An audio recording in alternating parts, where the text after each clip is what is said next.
Hola amigos, ¿cómo están? Bienvenidos al capítulo número 21.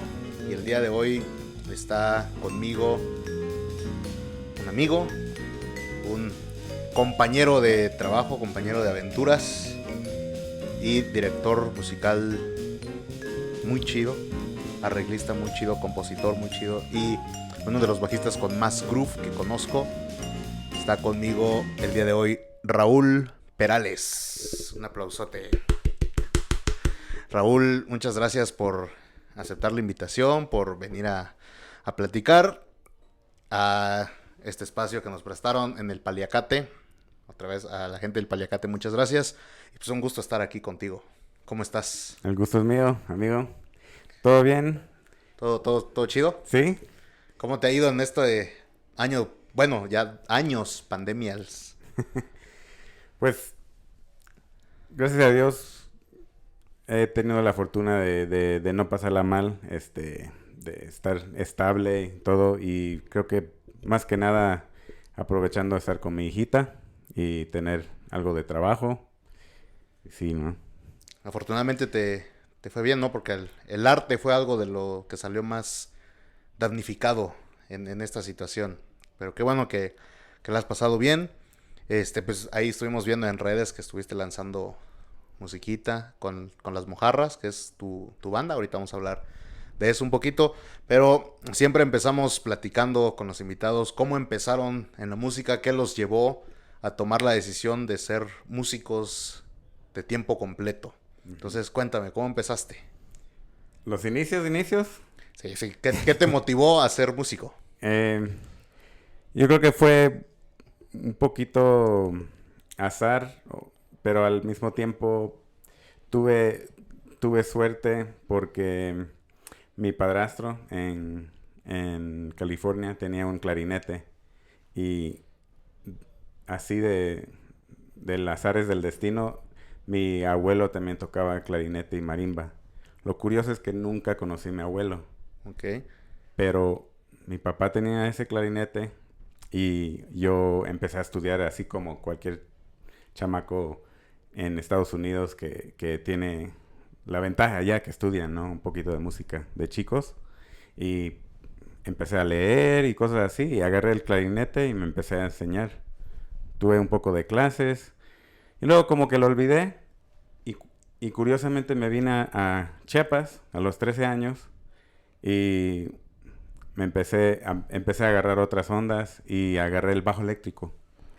Y es cuando realmente me empezó a gustar. Ok.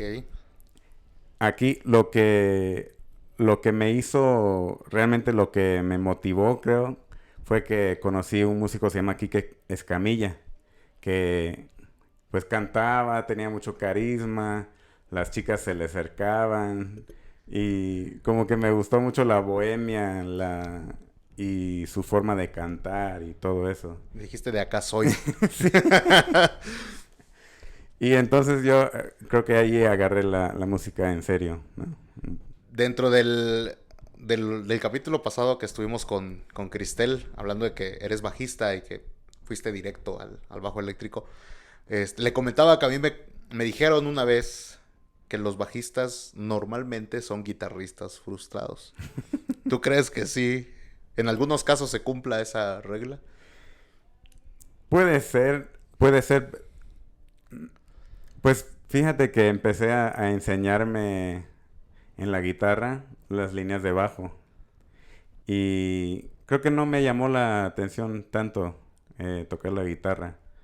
Simplemente agarré la guitarra porque estaba ahí y quise tocar bajo. Entonces me armé un bajo y dije, aquí soy. Porque creo que es personalidad también.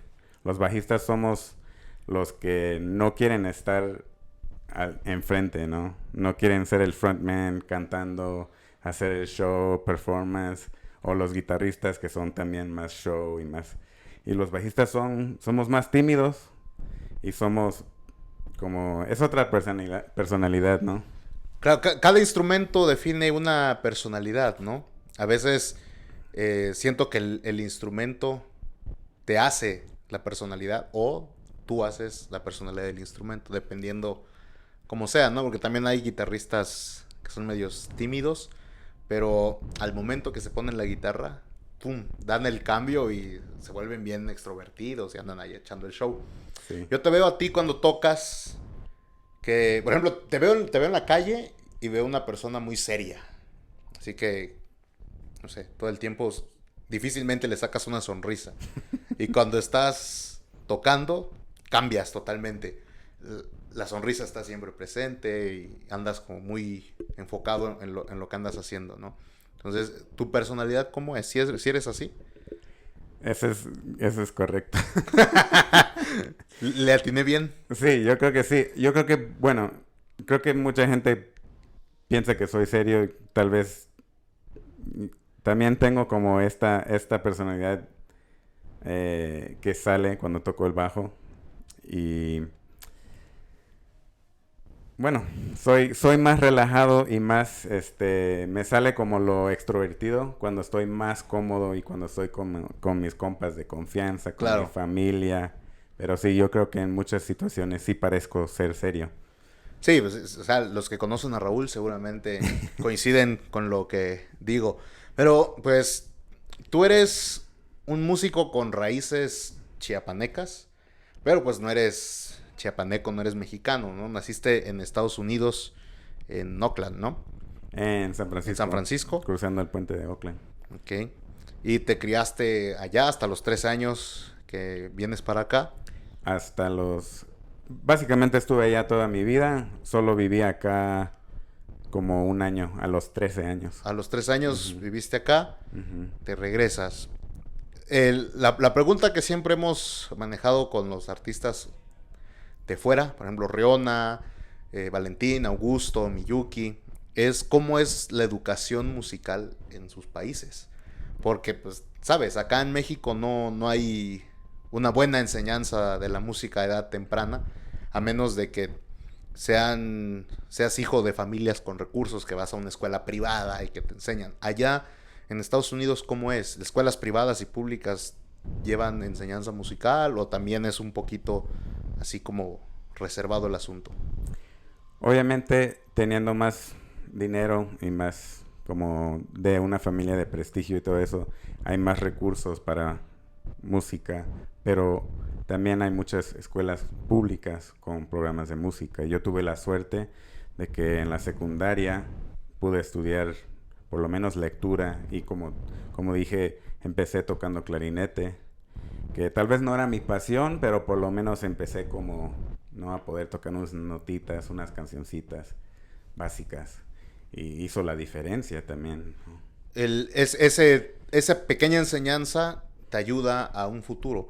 O sea, yo siempre he pensado que el estudiar música, porque a veces los papás piensan, es que si meto a mi hijo a estudiar música, se va a volver músico y yo no quiero que sea músico. Y puede que sí, pero también puede que no.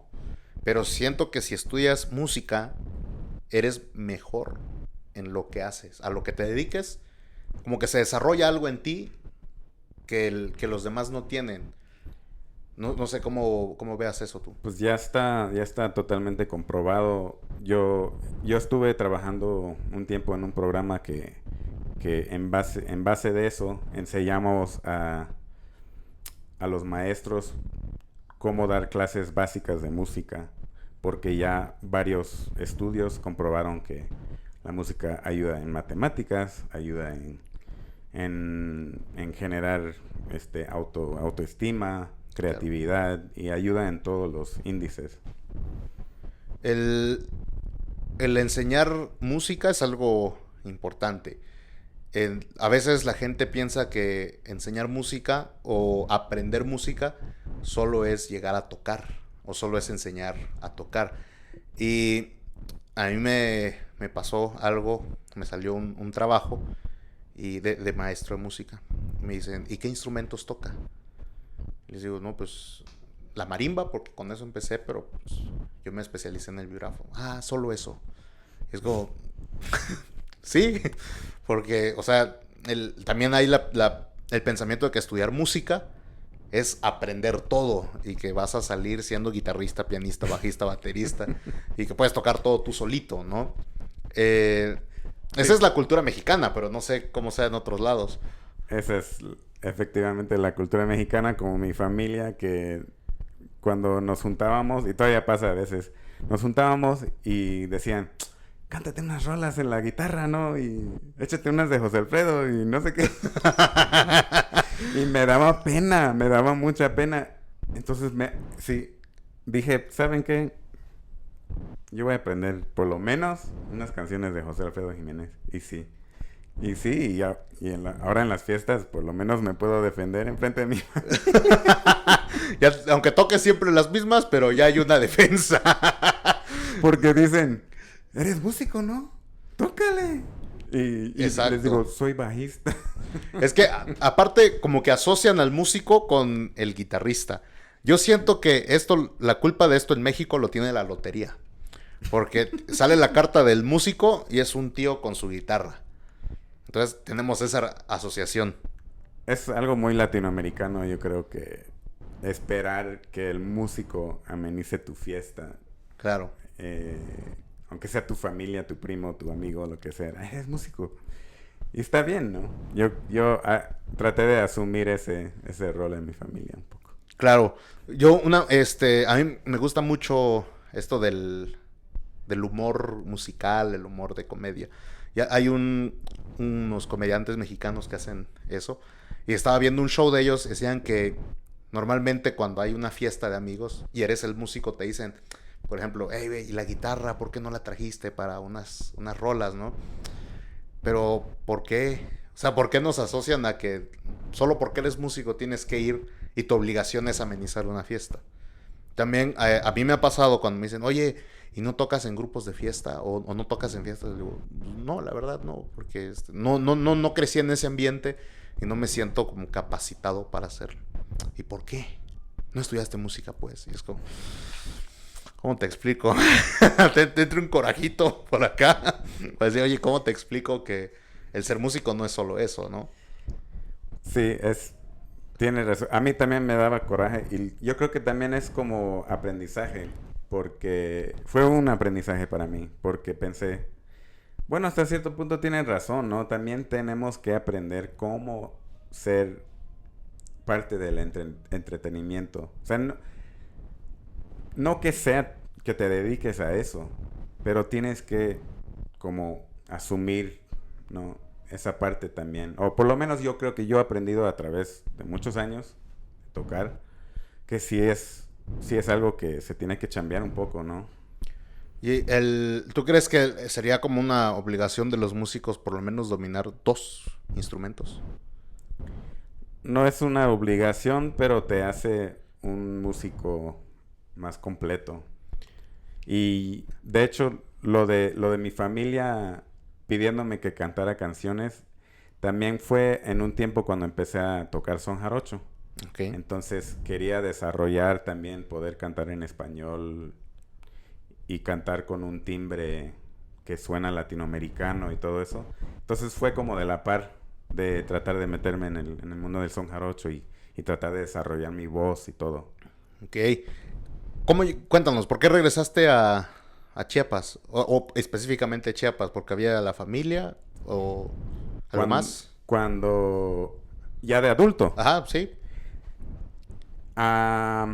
En 2011 toqué en un festival aquí que se llamaba Jazz Las Casas. Y la verdad era un buen festival que traían músicos del extranjero. Muchos músicos, amigos míos de California. Y trajeron un grupo que se llama Dynamic, de funk, como funk jazz. Y entonces, cuando vine esa vez a San Cris, y ya conocía a San Cris, ya conocía a Chiapas, desde chavo estaba enamorado de este lugar. Pero ya conociendo San Cris de adulto y de músico, como que me volví a enamorar de este lugar. Por la escena musical, sí, claro. por los amigos, por el carácter colonial de la ciudad, todo. Entonces dije, no, yo voy a regresar en algún momento y voy a vivir aquí. Y efectivamente, hace 7 años me vine. Que vives acá. ¿Qué diferencias encuentras en el ser músico en Estados Unidos y el ser músico acá en Chiapas?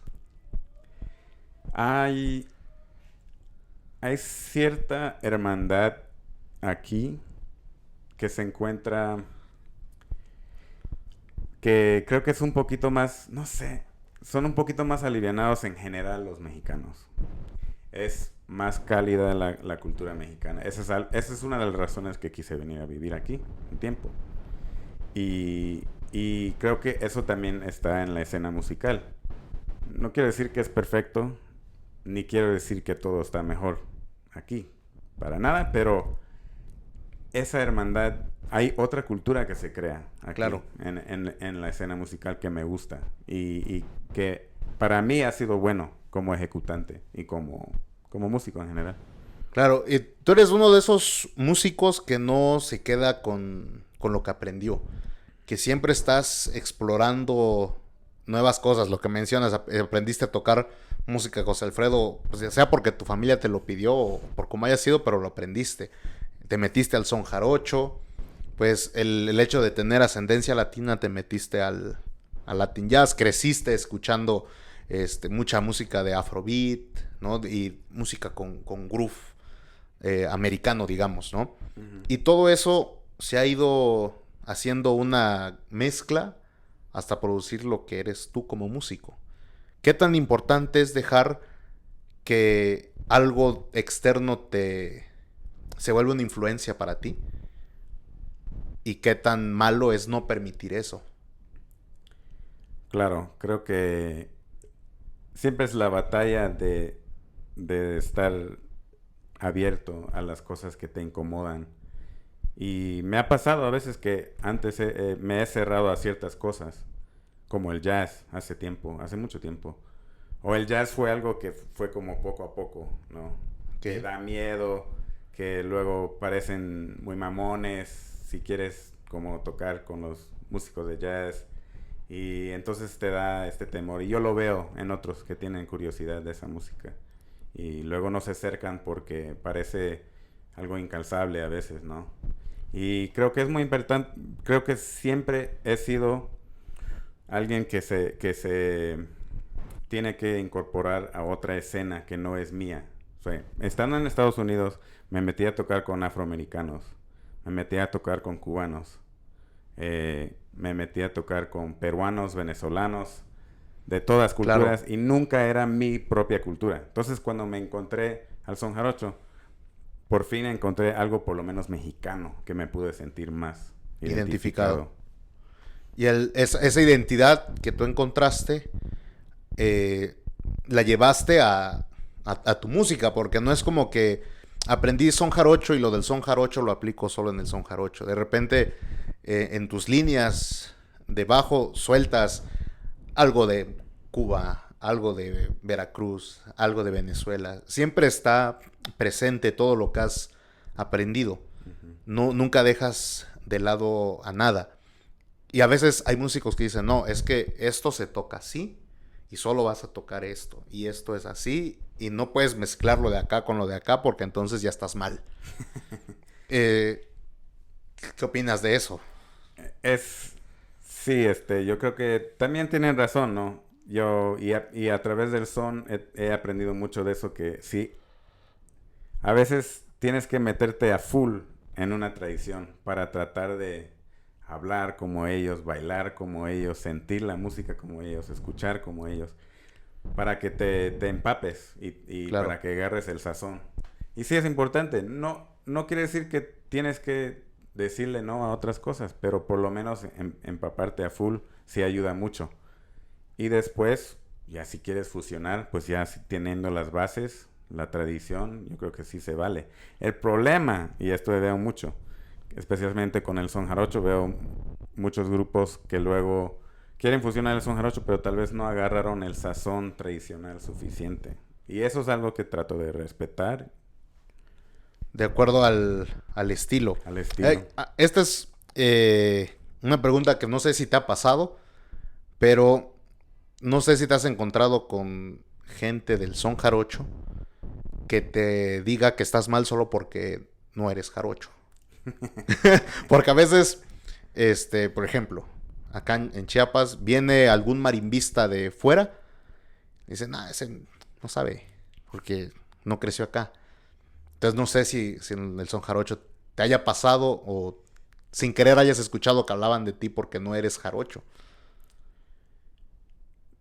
Yo creo que los jarochos que me han jalado a tocar con ellos, como los artistas grandes del son como Licha Oseguera y como Andrés Flores, que en paz descanse, y como Patricio, yo creo que ellos aprecian mi bagaje musical y que también saben que me gusta su tradición y creo que les gusta lo que aporto porque es diferente. Tal vez no puedo tocar como alguien de Chinameca o Chacalapa o Jalapa o estos lugares, pero aporto algo a la música. Claro. Creo que a ellos también les gusta esa onda.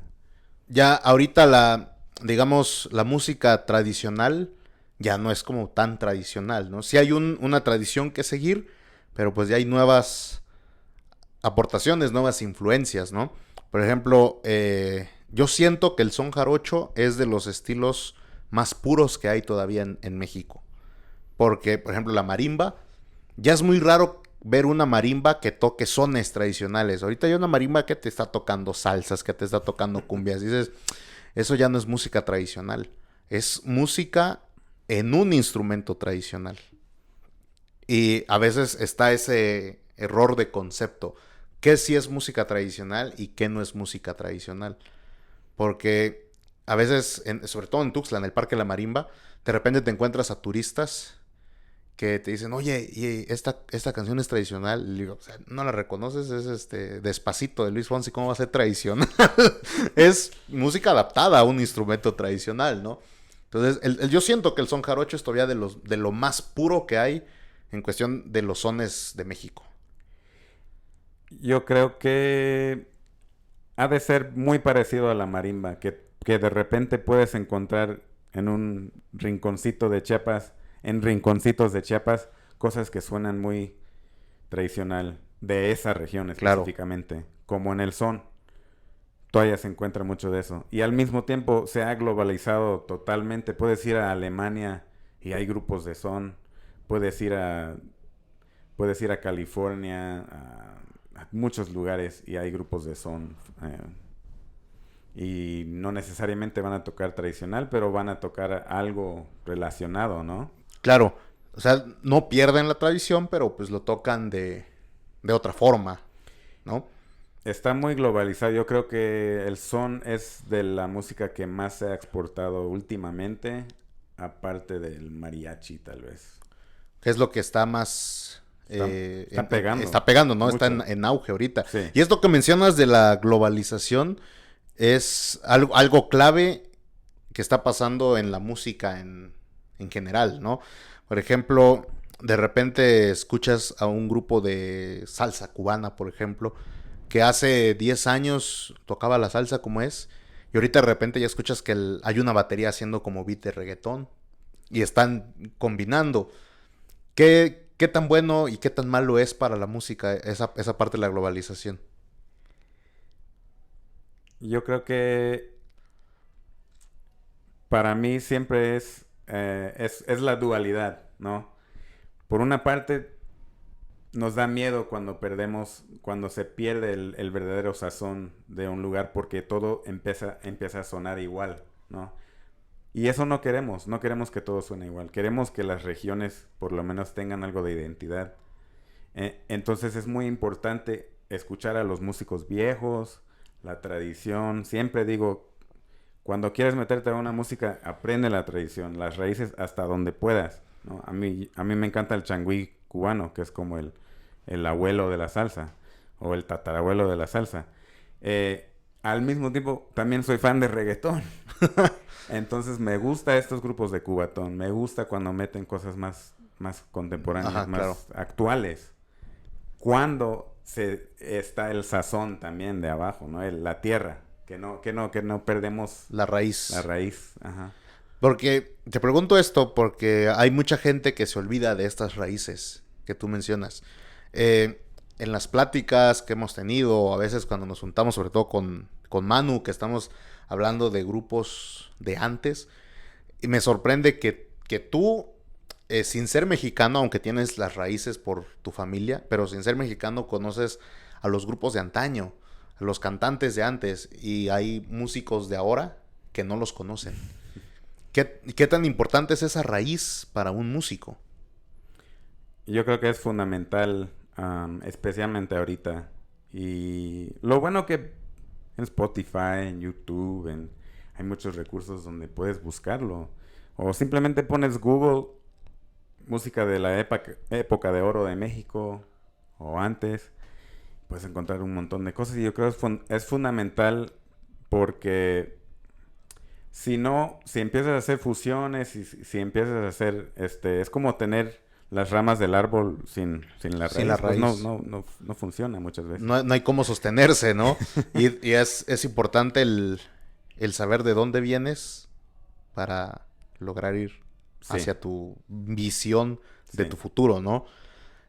Hablando de la música y su evolución, tú has creado un concepto que tal vez acá en el sur sí se había escuchado, pero no tanto ni tan chido como has logrado armarlo, que es las mojarras, Mm. que es tu bebé, ¿no? Tu primer bebé. Tu primer Primer bebé. pichi. Tu primer pichi fue las mojarras fritas. Ajá. Tú tienes una experiencia tocando con músicos de todos niveles, porque has tocado en Estados Unidos, has tocado acá en México y eres un bajista multifuncional, te llamo yo. Que funcionas bien con el músico que sea. Mm. Y armas un concepto con músicos de acá de Chiapas tocando estilos de Estados Unidos. ¿Cómo fue armar ese grupo? Ha sido muy divertido y ha sido también a veces un desafío para mí, a veces un desafío para ellos, porque es tratar de recrear un lenguaje que para mí es una de mis raíces. Es música afroestadounidense, afroamericana. Em, entonces, pero yo veo en todos ellos esa curiosidad y esas ganas de meterse en otra tradición que no es de ellos, no es de su cultura, pero que lo escuchan, se empapan, lo disfrutan. Entonces nosotros todos tenemos un amor por esta tradición de música que me gusta decirle Black American Music, ¿no? Música negra estadounidense, que es jazz, gospel, hip hop, R&B, es como todo el linaje desde el blues y todo Claro. eso como el conjunto. Y como ese amor es lo que nos une de eso nos inspiramos y creo que ha funcionado muy bien. Es un concepto que para algunos es innovador. O sea, los que no conocen este tipo de música, es un concepto innovador. Y a los que conocen este tipo de música, se les hace muy chido. Porque, como mencionas, es la música de allá, digamos, tocada a la de acá, ¿no? Con el groove que ustedes les pueden dar. Y lo que mencionas del Black American Music es algo que no le quiero fallar si fue Nina Simone o Billie Holiday, no me acuerdo. Que decía que el jazz y todo lo que desciende de eso es música clásica negra, Nina ¿no? Simone Nina decía eso. Simone era ella, ¿no? La que decía eso. Y justamente lo que yo siempre trato de explicarle a la gente es que en el jazz tienes como tu partitura en la que te dice qué tocar en el tema, pero luego puedes variarlo, improvisar, y es la magia de la música del jazz, ¿no? ¿Cómo le haces para que esa improvisación que todos podemos crear, o que en la mojarra todos pueden crear, Ujú. para que suene a uno solo? Porque es algo genial lo que pasa en ese grupo. Eh, Tiene que ver más que nada con el nivel de escucha o el de... A veces nos pasa en el ensayo, por ejemplo, que estamos tocando y lo paro y les digo, ¿sabes qué? No nos estamos escuchando. Estamos todos en piloto automático o estamos pensando en que ¿qué pasó con los frijoles? O tengo que sacar a mi chucho. No estamos en el momento. Entonces siempre es como practicar budismo en el ensayo. Es como, ¿sabes qué? Tenemos que estar en el momento. Cuando estamos en el momento vamos a hacer música y vamos a reaccionar y vamos a tener propuestas. A veces tú propones, no me gusta, propongo otra cosa. Y se vuelve una verdadera conversación del grupo. Ok. Y no siempre pasa, pero pasa, cuando pasa, está muy bueno. Que también tiene que ver, dime si estoy en lo correcto, en el que hay un respeto de los músicos hacia el director. Independientemente porque seas mayor que ellos, porque seas más experimentado que ellos, hay un respeto de los integrantes hacia el director. A lo mejor ya echando el desmadrito fuera del ensayo, se llevan muy pesado y te faltan el respeto y lo que quieras.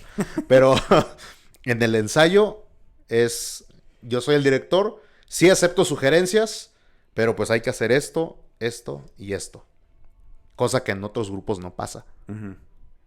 ¿Tú crees que esa es la diferencia entre un buen grupo y un mal grupo?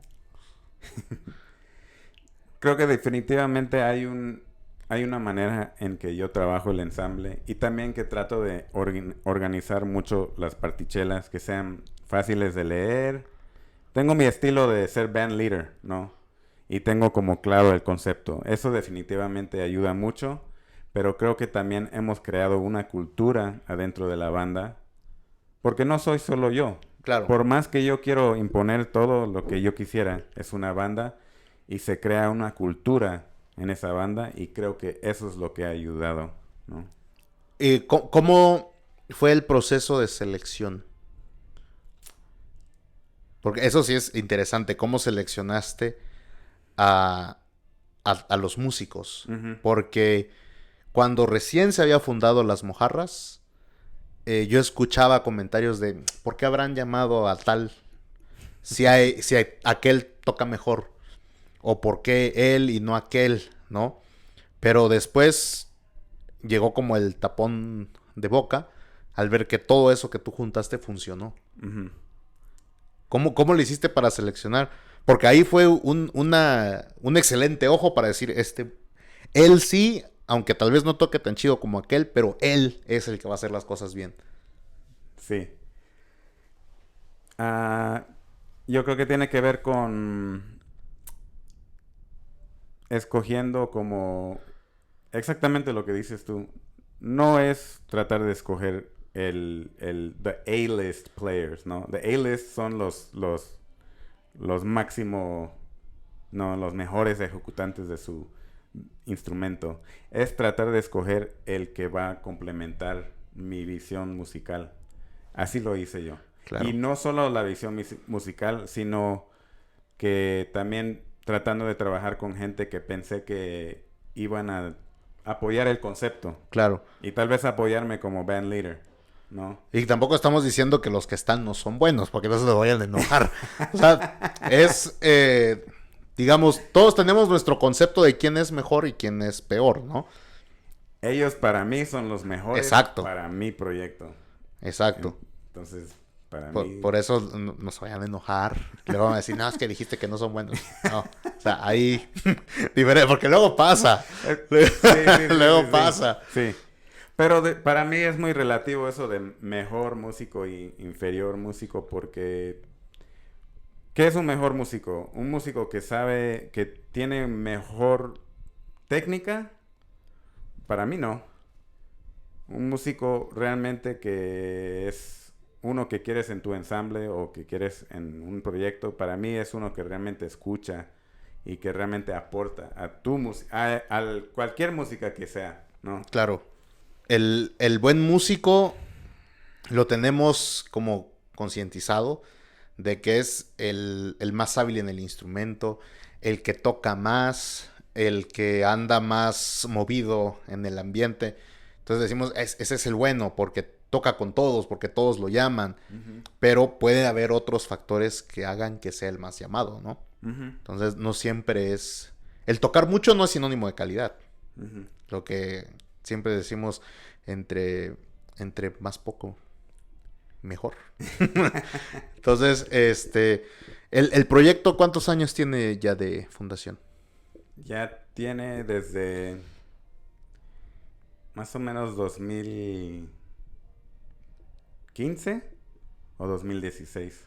Ok, 5 o 6 años, más Ujú. o menos, en los que empezaron tocando covers, ¿no? Por así llamarlo, y poco a poco fue entrando la música original, o desde el principio fue música original. Desde el principio tocábamos música original y también covers, porque no tenía como suficientes temas para Ok. llenar un set completo. Pero siempre a tu estilo, ¿no? Sí, Al estilo del bajo. Siento que es un grupo que lleva el estilo del bajo y no donde el bajo se adapta. ajá. Y bueno, a mi punto de vista, el bajo siempre es protagonista. Eh, Dentro de tus años dirigiendo a las mojarras, ¿en algún momento sentiste la necesidad de cambiar músicos? De decir, siento que esto ya no está funcionando. Pues de hecho, al inicio era completamente diferente alineación y sonaba muy bien, sonaba bien. Pero en algún momento empecé a pasar más tiempo en Tuxtla estudiando en la licenciatura de Jazz y Música Popular. Y por también querer, creo que quise experimentar con otra alineación de músicos más jóvenes, que Ok. tuvieran otros oídos, que escuchan más hip hop, que escuchan más... Yo creo que era más eso, que eran... empecé a buscar músicos que estaban con gustos más similares a los míos, ¿no? Ok. Especialmente con esta onda de Black American Music, como un poquito más metido por allá. Por ahí. Que son. O sea, la alineación original eran músicos que estaban acá en San Cristóbal, en la escena de San Cristóbal. Y al irte allá, hiciste el switch, digamos, va. Cambio en la selección. Sí, los originales son mis camaradas, son tremendos músicos y pero simplemente quise experimentar otro sonido y creo que funcionó. Claro. Una pregunta, no sé si te pasó. Yo tengo una curiosidad siempre con los grupos en los que sé que de repente hay cambios de integrantes. ¿Hubo molestias porque les dijiste, sabes qué, ya no te necesito y porque hay alguien más? Porque eso duele en el ego de un músico, el que te cambien. Entonces, ¿hubo esa molestia? Yo creo que no fue muy evidente, no fue como una pelea así de que, ¿por qué me sacas? Ya te odio. Pero en los años creo que se ve que hubo... Sí, sí, siempre va a molestar. Siempre va a haber algo Es imposible, somos sensibles como artistas, Claro. como músicos. Es imposible que no afecte en algo, ¿no? Siempre va a afectar el hecho de que te corten, ¿no? Recuerdo en el capítulo 8 con mi primo Eric, estábamos platicando de las bandas. Y le hice el comentario de, no, pues en el grupo que estoy, bueno, ya no sé si estoy. O sea, lo dije en tono de broma, hablando de Jazz Jalate, ya no sé si estoy porque ya no sé si existe el grupo. Pero el solo pensarlo me dolió. Como decir, chale, fue broma, pero a lo mejor sí es cierto. Y ahora, al hacerlo realidad, el que te digan, ¿sabes qué? Ya no, eh, duele más. Pero no sé cómo sea el trato con los integrantes de ahora de las mojarras. Hay diferencias, obviamente, de carácter. Pero ¿tú crees que los músicos de ahora, los más jóvenes, están como más conscientes de que ese cambio se puede dar porque sí? Porque la vida es así.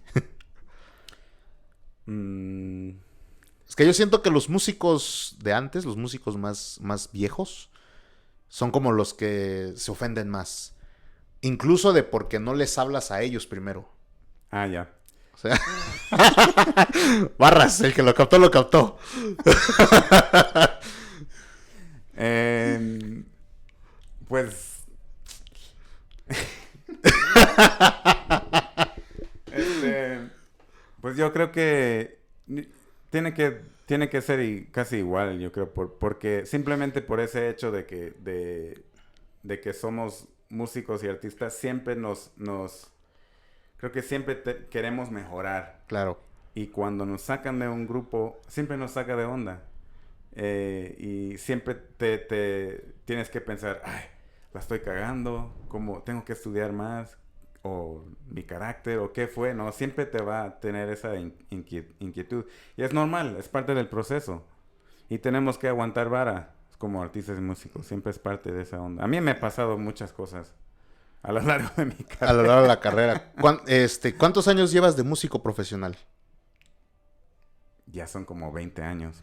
Ya en un año van a ser 20 años. O sea, ¿empezaste en el 2001? ¿2002? Cuando O sea, tenía 19. Órale. Entonces, a los 19 años empezaste tocando. ¿Fue la primera vez que te subiste a un escenario o estamos hablando de la primera vez que te subiste a un escenario profesional? Sí, más bien cuando me subí a tocar contratado por otro grupo. Ah, ok. Porque antes de eso, como a los 16, 17, ya tocaba como mis compitas y mis grupitos de amigos. Como la banda de garage y todo. Exactamente. Ok. De hecho, banda de garage. Sí. Y mencionaste que el entrar al jazz fue como muy lento, ¿no? ¿Por qué? ¿Por qué hubo ese como recelo? Creo que es normal para muchos músicos y tal vez para el mexicano aún más, porque no somos parte de esa cultura Claro. necesariamente, porque aunque sí ha habido mucho jazz desde el inicio en México, pero como mexicano y como músico que no toca jazz, siempre creo que es normal sentir que, wow, son súper ejecutantes. También, en el jazz también tienen su cultura, ¿no? Como que de mirarte y ver, a ver si toca esta chamaco o si nomás está chamaneando. Claro. Y es un poquito son un poco celosos, ¿no? O pueden aparecer muy mamones si no los conoces. Claro. Y está bien, supongo que cualquier música también tiene esa onda. También si vas a un pueblo y quieres tocar con los marimbistas de ahí y no sabes nada. Claro, te van a ver así como de qué chingado estás haciendo, ¿no? Que es siento que es algo que no sé, a mi entender, siento que en la música clásica tal vez no pasa mucho eso de que llegues a tocar algo y te quedan viendo así como de, ¿será que estás mintiendo? Porque ya hay un papel que tienes que seguir, ¿no? Entonces, o lees o no. Ajá, o lees o no. Ahí lo que te critican es tu lectura. O lees o no.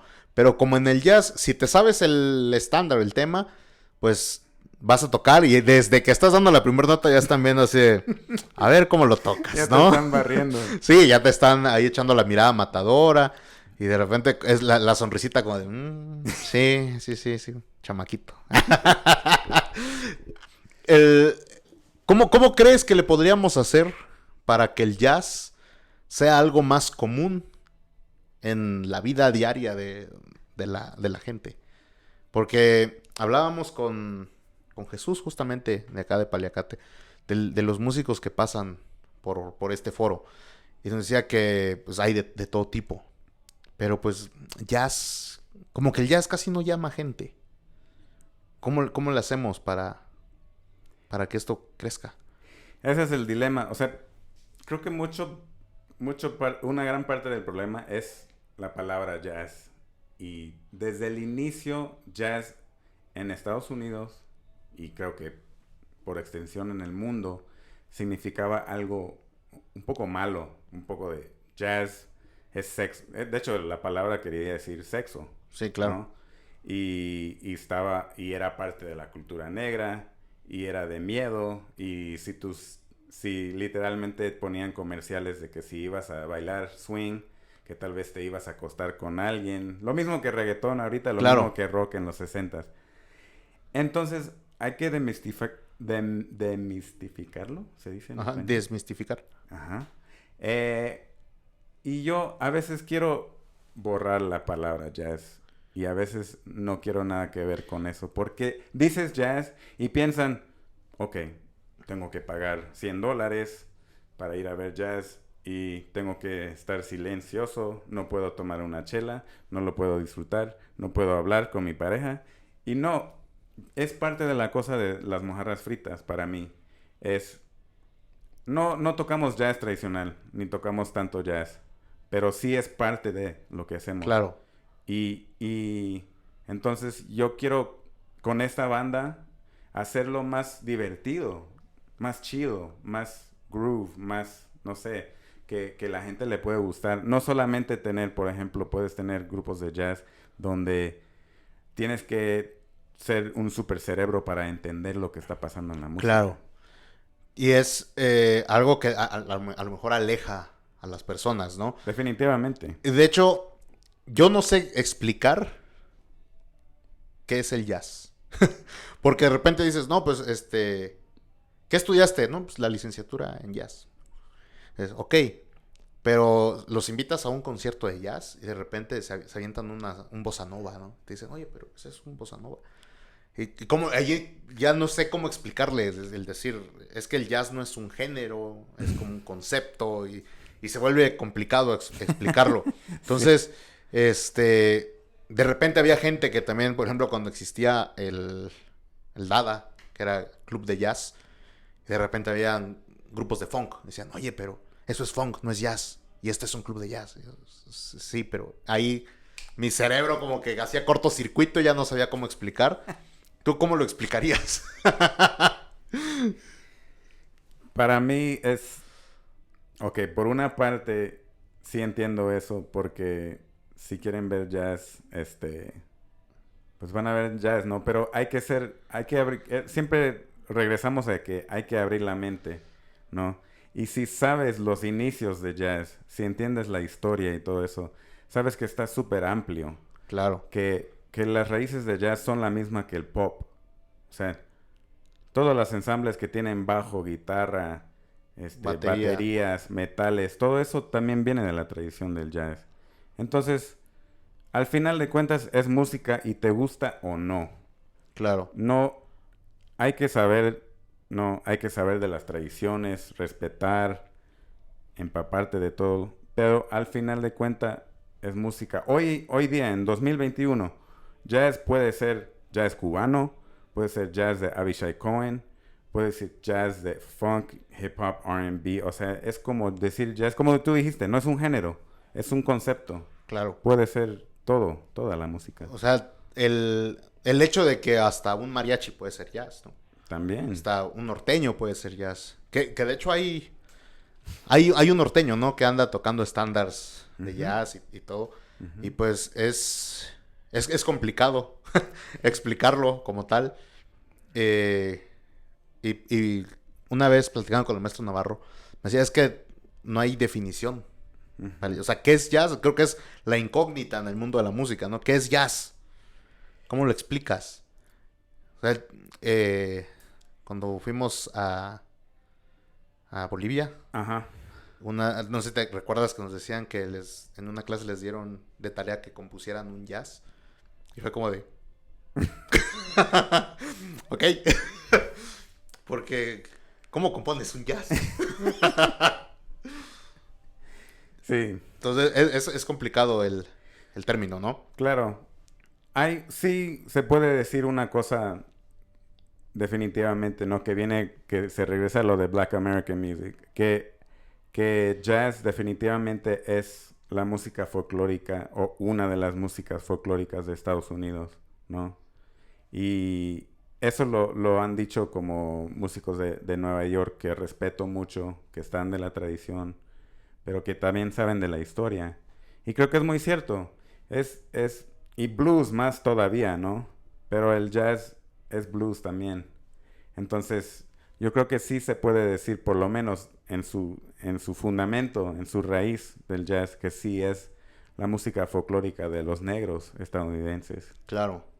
Es su raíz. Bueno, es su música, digamos, su música africana evolucionada con nuevos conceptos de música europea, ¿no? O música occidental.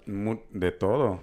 Se puede y ese es lo chistoso, o lo chido, que en jazz se pueden encontrar raíces de todo. O sea, de todos lados. De música O europea. sea, como que el jazz es lo más mundial que puede haber en el concepto de música, Yo ¿no? creo que sí. Ujú.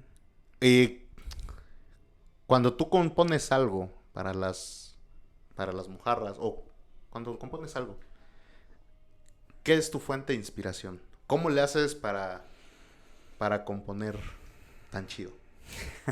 A lo mejor ahorita nos vamos a meter en un tema más de músicos, o sea, que a lo mejor solo los músicos lo van a entender, pero la gente que no conoce la música de Raúl Perales tiene que conocerla. Algo pasa cuando escuchas música de Raúl Perales. Entonces, ¿cuántos? Tienes un disco de las mojarras, ¿no? Ya arriba. Sí. Tengo un disco, bueno, un EP, ¿no? De 5 temas. 5 temas, todas originales. Ajá. Escúchenlo, está muy bueno. Pero cuéntanos, ¿cómo le haces? Cuando yo compongo, y gracias, hermano, gracias por tus palabras. Pues cuando yo compongo trato de realmente, siempre trato de buscar algo nuevo en cada pieza. Tanto de la inspiración como, como como las técnicas que uso o los sonidos que uso. Siempre trato de buscar algo diferente de la última que hice, ¿no? Claro. Mi niña, últimamente hace poco escribí algo inspirado en Naira, mi hija.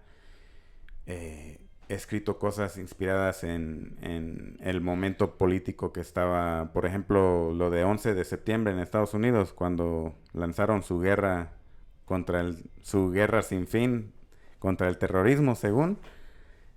He escrito cosas sobre eso. He escrito música tratando de usar cosas de son jarocho, usando cosas de son cubano.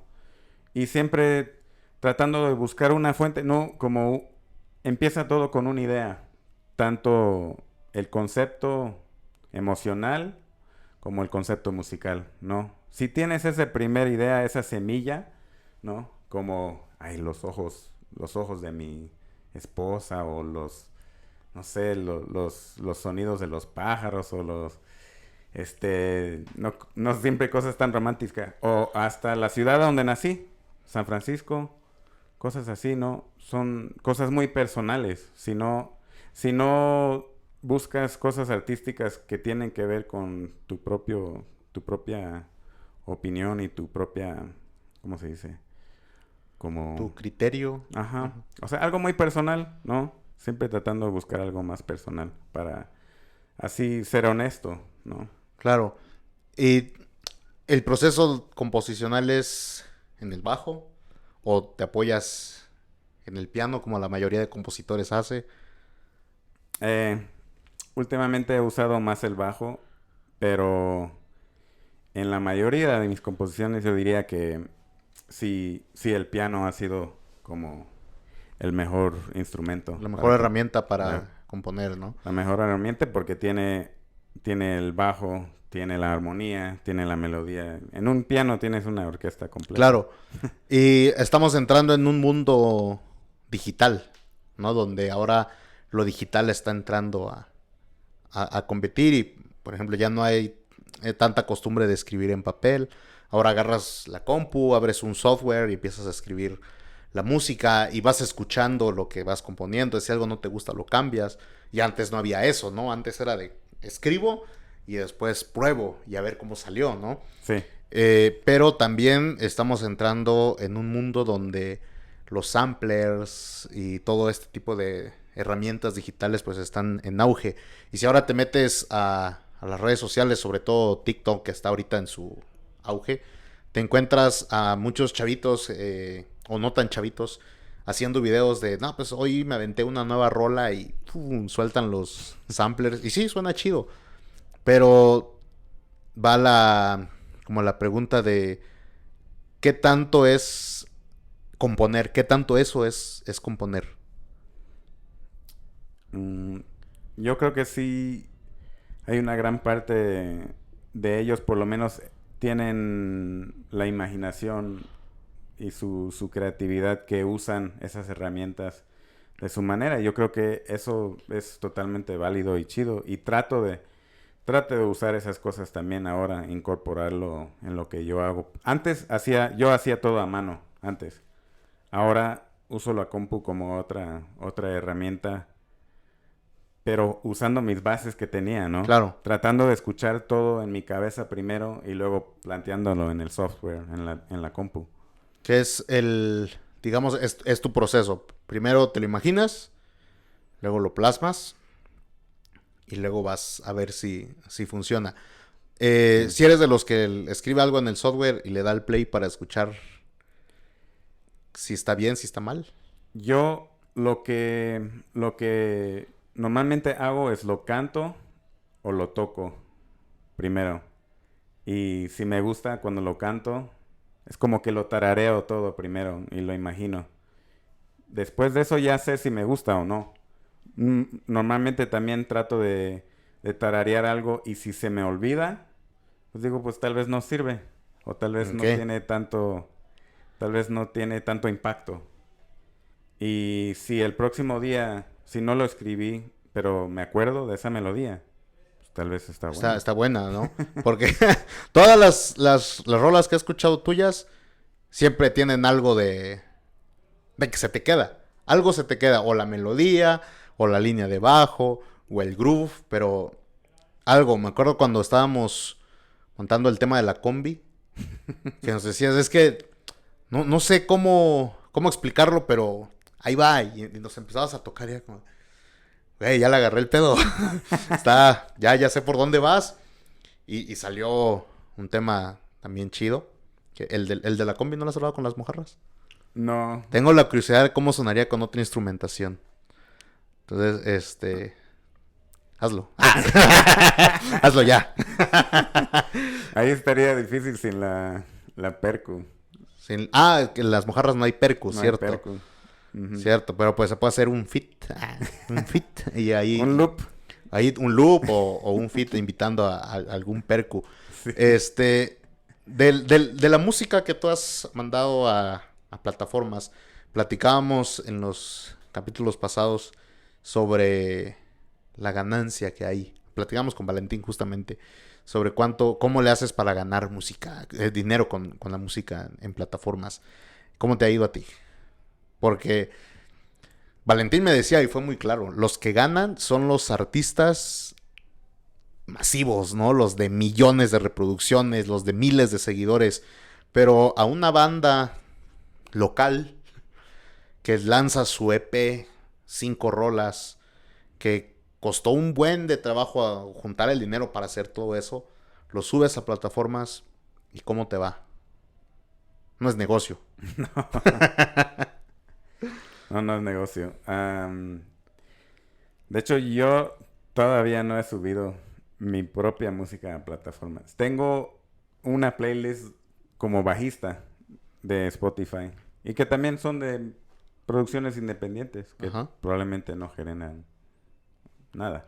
O O donde muy tú has poco. participado como bajista. Donde yo he participado los tengo en redes, pero mi propia música aún no, porque por lo mismo creo que no le di mucha importancia, pero ahorita básicamente quiero ponerlo a plataformas porque si me buscan en Spotify no van a encontrar nada de las mojarras.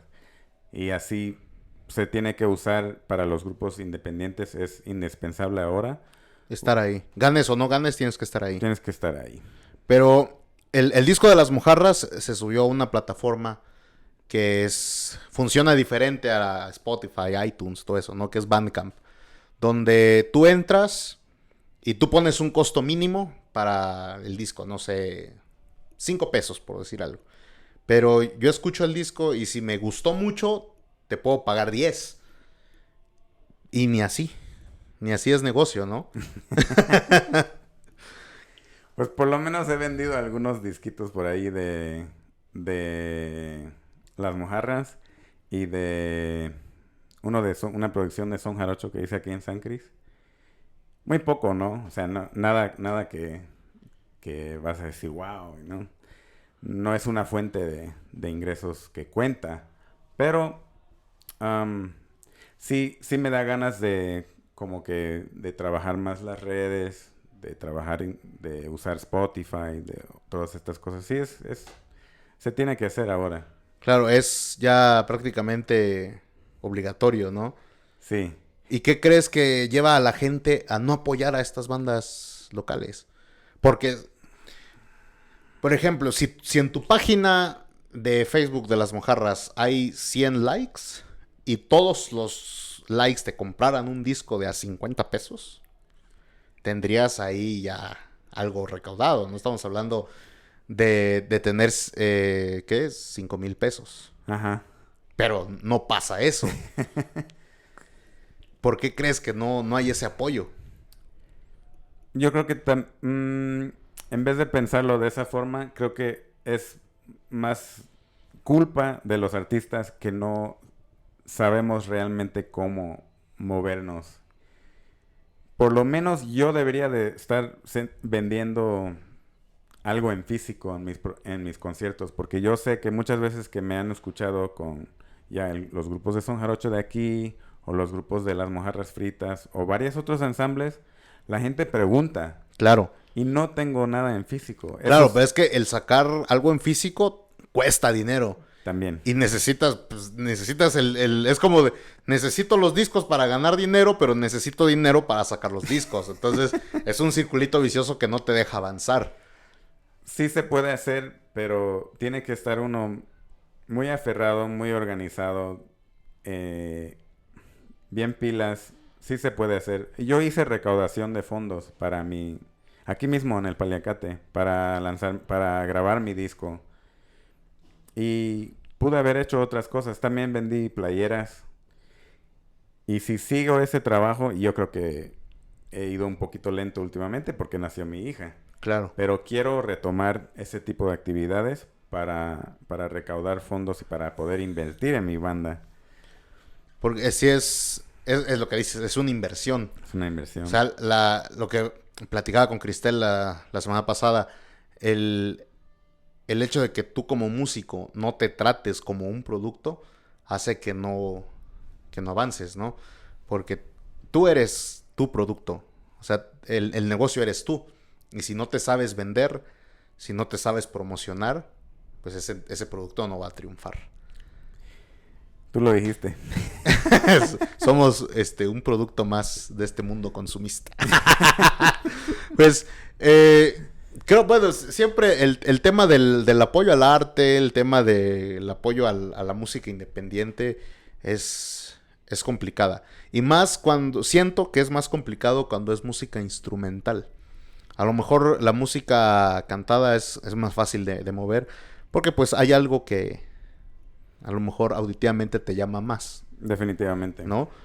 Pero bueno. Eso viene próximamente. ¿Ya las mojarras con voz? Con voz.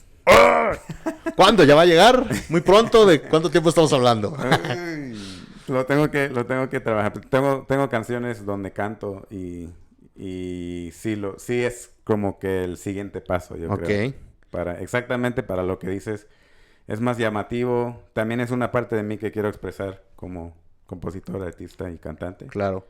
Y es más difícil.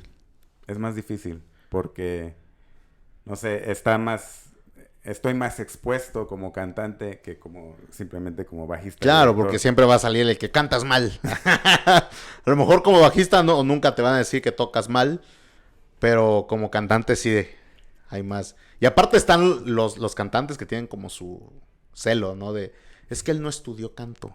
Él no estudia, no es cantante. Entonces, vamos a ver cómo te va con la lluvia de críticas de los cantantes que tienen su modo. Pues las mojarras tienen un EP, 6 años, planeando nuevas cosas.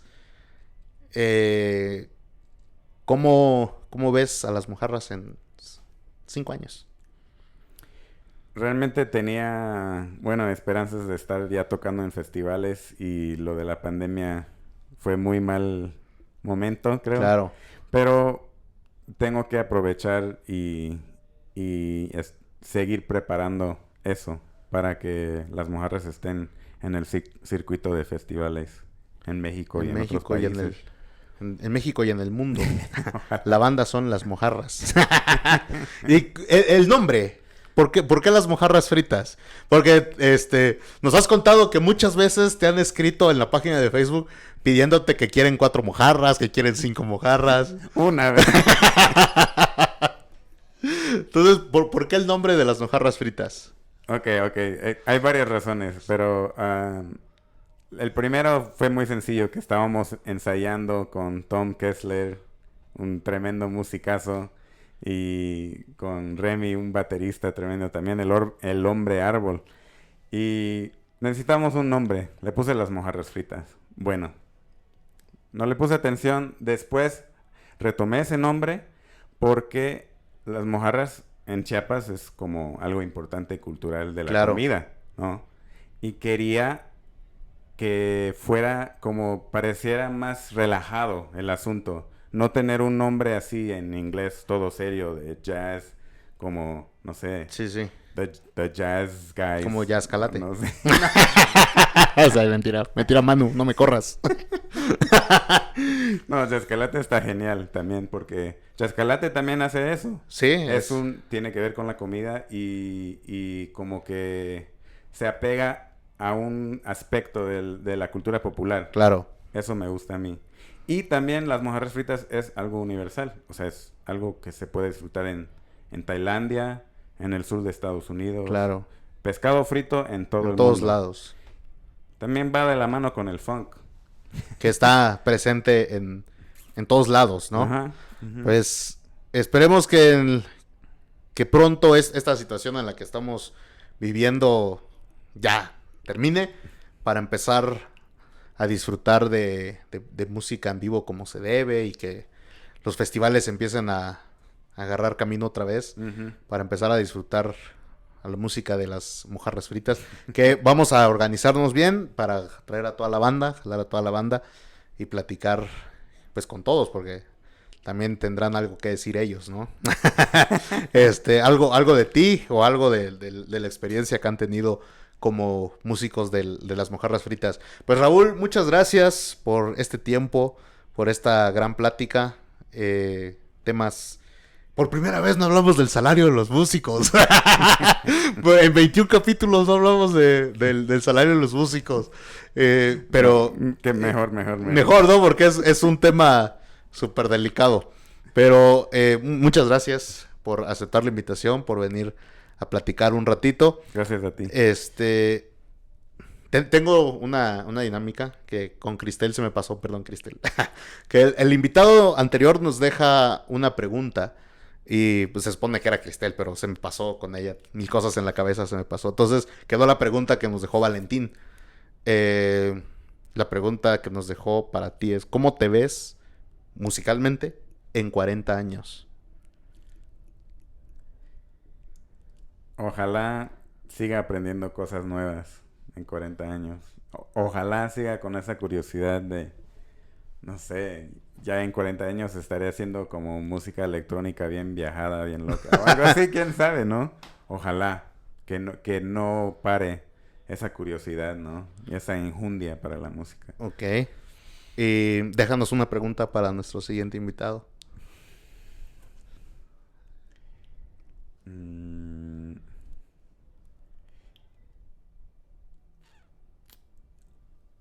¿Cómo le harías para abrir tu mente a otros universos musicales? Ok, esa es buena pregunta. Interesante. Y siempre les hago una pregunta obligatoria. ¿El mundo de la música sí es lo que esperabas?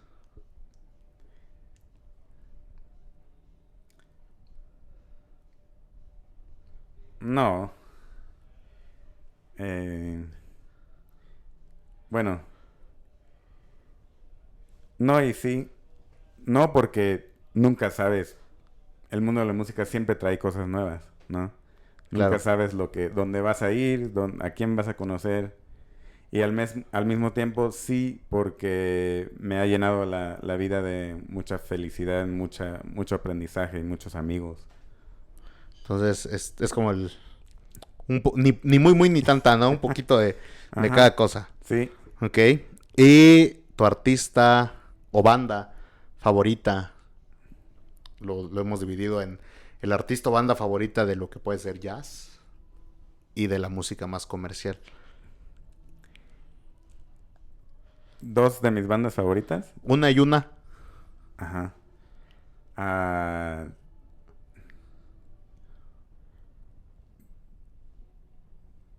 Diría... Ay.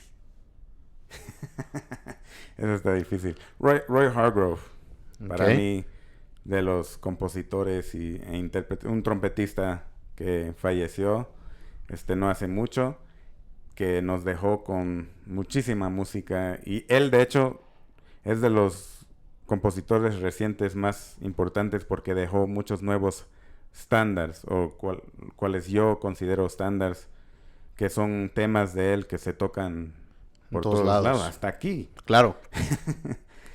Y para mí es definitivamente como de mis favoritos. De música independiente y todo eso. Y del pop, bueno, lo que yo considero pop, como cantante y todo eso, diría D'Angelo. Ok. Porque es como el que encapsula el blues, el rock, el performance. Como el James Brown de ahora. Ok. Entonces, pues nuevamente, muchas gracias, Raúl, por todo, por las enseñanzas y por todo el tiempo que nos has dedicado para este episodio. Y ¿en qué redes sociales te podemos encontrar? La gente, ¿cómo encuentra el trabajo de Raúl Perales para que vean lo que haces? He estado un poco inactivo, pero Raúl Perales Music para mis cosas como maestro y para mis proyectos musicales. Y para las Mojarras Fritas Band en Facebook. Y también Yascalate, son sus redes. Sí, también ahí andas, ¿no? Bueno, no sabemos. Ojalá que sigamos. Es que no sabemos, o sea, lo hacemos como chiste porque Yascalate era una banda que estaba naciendo en el 2019 y llegó pandemia y pues nos cortó. Ahí como nos abortó. Cuando se estaba poniendo bueno. Cuando se estaba poniendo bueno, pues valió y pues ahora hay que volver a retomar, ¿no? Sí. Pero pues, entonces, ¿canal de YouTube no hay? Canal de YouTube de las Mojarras Fritas, ven. Estoy horrible con mis redes. Bueno, ahí se las voy a dejar ahí en la descripción del capítulo para que puedan seguir a Raúl. Y a nosotros síganos en todas las redes. Nos buscan como Convibra Podcast en Facebook, en YouTube, en Instagram, @con.vibra, en Twitter, @con_vibra, y en todas las plataformas de música por streaming nos pueden escuchar. Si no nos pueden ver, nos pueden escuchar en el momento que sea. O sea, esto no es de obligación de verlo. Salimos todos los viernes, pero no es obligación de verlo todos los viernes. Lo pueden ver cuando quieran, ahí cuando tengan un tiempecito, nos lo dedican para que conozcan a toda la bandita de artistas que está movida en la escena de Chiapas. Y la frase de esta semana, que a veces busco la frase y coincide con el músico, una frase de Ron Carter, que es contrabajista. Dice: un buen bajista le enseña el camino a la banda. Y aquí hay un buen bajista, así que busquen a Raúl para clases, enseña muy chido, van a aprender un buen, y ahí pueden conocer a un tipazo y a un buen maestro. Gracias y nos estamos viendo en la próxima. Adiós.